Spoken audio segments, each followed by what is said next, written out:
Në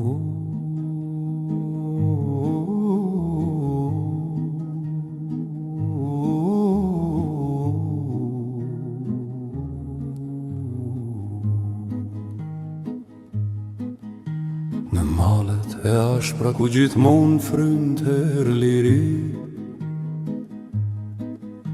ku dimrat janë të rëndë dhe netët e gjata,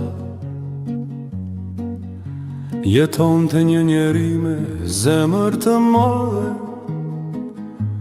dhe me mendje që ndriqon të më fort se çdo dritë.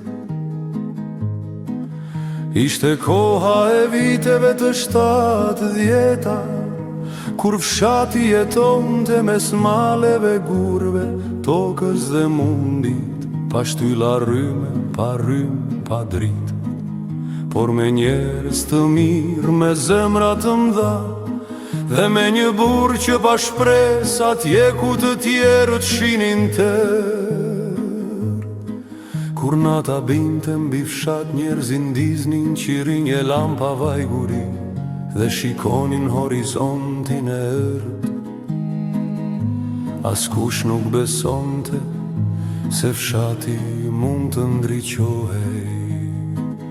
Por ai besoi, ai punoi, ai krijoi, me duart e veta ndërtoi një hidrocentral të vogël, me gur, me hekur, me dru, me energjinë e lumit dhe me shpirtin më të pastër që mund të ketë në një njeri.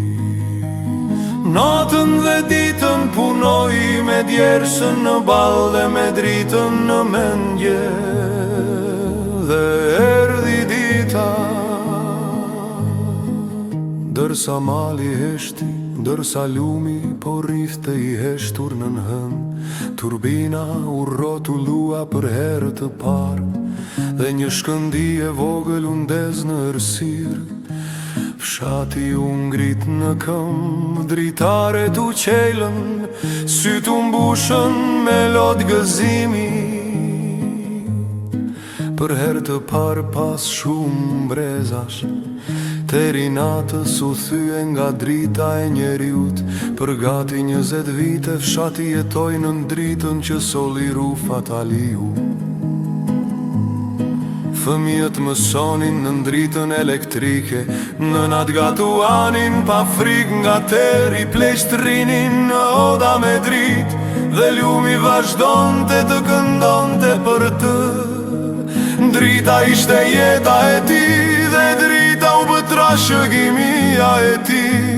Në vitin 1996 ai u nda nga kjo botë, por jo nga zemrat që ndriqoj.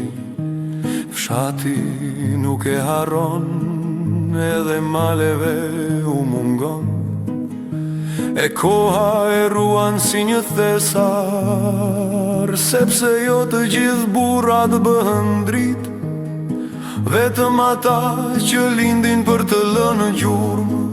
Kjo këngë, kjo histori, kjo dritë, i përket një emri që do të kujtohet gjithmonë. Rufat Aliu, njeriu që i dha dritë një fshati dhe soli shpresë në natën shqiptare. Ai nuk jeton më me ne, por drita e tij nuk shuhet më kur.